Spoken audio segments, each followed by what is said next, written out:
Bienvenue dans cet audio qui a pour but de vous expliquer ce que c'est le breathwork, mais aussi de vous préparer pour que vous puissiez arriver en séance en toute sérénité et sécurité. Je vais aussi vous partager ma vision du breathwork et comment je vous la propose d'expérimenter. Breathwork veut dire en anglais travail du souffle et c'est une pratique d'activation de la respiration qui va se faire de manière connectée. C'est-à-dire que l'on va venir supprimer la pause entre l'inspiration et l'expiration.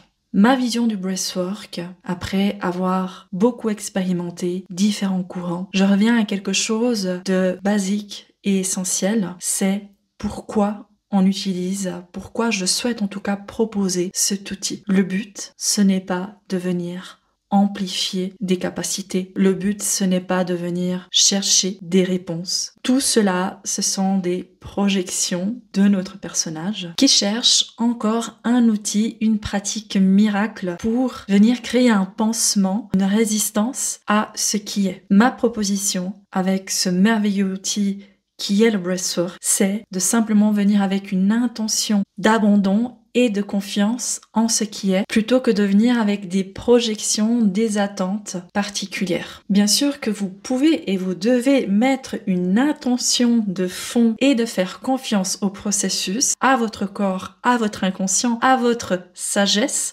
pour remettre de l'ordre là-dedans. On va tout de même revenir sur le côté plus pratique de cette respiration. Donc en respirant en cercle fermé avec une respiration connectée, qu'est-ce qui va se passer dans l'organisme? Eh bien, on va apporter plus d'oxygène que ce que l'on fait en temps normal. Il y a le niveau de dioxyde de carbone qui va aussi augmenter dans notre organisme, ce qui va induire tout naturellement un état élargi de conscience. C'est cet état qui va permettre à l'énergie de vie commencer à circuler de manière plus profonde, laisser aussi émerger tout ce qui est au niveau inconscient, tout ce qui est chargé, tout ce qui est noué à l'intérieur de nous. Prenez un exemple d'un tuyau d'arrosage qu'on va venir connecter à la source d'eau par exemple, et tout d'un coup il y a cette énergie qui traverse le tuyau, donc le tuyau c'est notre corps, c'est la forme, qui traverse le tuyau et qui commence à rencontrer sur son chemin, on va dire des nœuds, ça peut être des choses qui sont incrustées depuis très longtemps, des mémoires, des choses qui n'ont pas été exprimées ou qui ont été refoulées. Et bien lorsqu'on se connecte à cette énergie de vie et qu'elle circule de manière assez présente, assez puissante, ça va décoller tout ce qui est sur son passage. Et ce n'est pas forcément confortable. Ce n'est pas ce que nous cherchons en temps normal. On évite de ressentir ces inconforts. Pourtant, lorsque la vie nous traverse, si on souhaite vraiment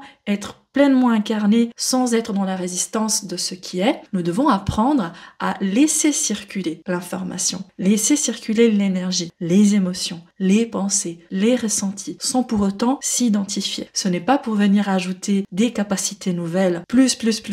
Non, là on va stopper, on va revenir à la base, à la présence, connexion au corps, aux sensations, du début à la fin. Le but n'est pas de partir loin, le but c'est de revenir à l'intérieur et d'intégrer pleinement ce qui, autrefois, n'a pas pu être pleinement exprimé. Soit parce que je n'ai pas osé accueillir une émotion, soit parce que je n'ai pas pu exprimer ma vérité, soit parce que le contexte n'était pas apprêté, soit parce que je devais me suradapter. Là, le but, c'est pendant le temps du breathwork, c'est un moment pour vous où vous vous ancrez dans la sécurité, où vous allez respirer, vous allez recréer ce pont, ce lien entre votre respiration, votre conscience et vraiment laisser circuler l'énergie à travers vos corps, énergétique, émotionnelle, mentale, spirituelle. Laissez vraiment cette énergie venir nettoyer, main dans la main, tout ce qui doit être nettoyé, tout ce qui doit être simplement intégré, conscientisé, sans chercher à forcer le chemin, la forme que cela prend. Donc bien sûr, vous pouvez ressentir des manifestations physiques, légères ou plus puissantes. Ça peut être des fourmillements dans les mains, dans les pieds, au niveau de la bouche. Ça peut être de l'électricité qui traverse votre corps, des vagues de plaisir, des vagues d'inconfort. Ça peut être aussi de la tétanie dans les mains. Et surtout, vous en faites pas, ça s'arrête une fois que vous revenez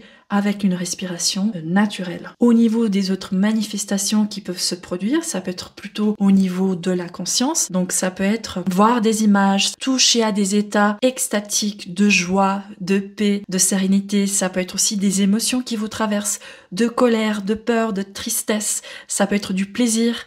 Et là, de nouveau, ce n'est rien d'autre que de l'énergie qui est en train de circuler et qui est en train de vous inviter dans des espaces qui vont vous permettre de connecter, de compléter, de transmuter, de dissoudre ce qui est prêt à être vécu, transcendé, libéré, pardonné. Pendant la pratique, vous pouvez aussi vous mettre en mouvement. C'est-à-dire que si votre corps, il a envie de faire des gestes, si vous avez envie de tapoter un endroit dans le corps, de secouer, d'émettre un son, de chanter, de crier, faites-vous plaisir. C'est l'énergie qui se met en mouvement et c'est aussi important de laisser cette expression-là se manifester, aller jusqu'au bout. Faites juste attention, ne vous mettez pas debout pour éviter de tomber, de vous faire mal. Dernière chose importante, gardez juste à l'esprit que lorsque vous êtes en train d'inspirer, de respirer, ce n'est pas seulement de l'oxygène, de l'air que vous ramenez à l'intérieur de vous, c'est aussi de l'énergie de vie, comme je disais avant, que certaines traditions appellent prana. Gardez en vous cette intention de simplement laisser la sagesse, l'énergie universelle, l'énergie de vie vous traverser et faire ce qu'elle a à faire, aller là où elle doit aller. Donc, c'est vrai que chaque session est différente. Il y a des sessions qui peuvent être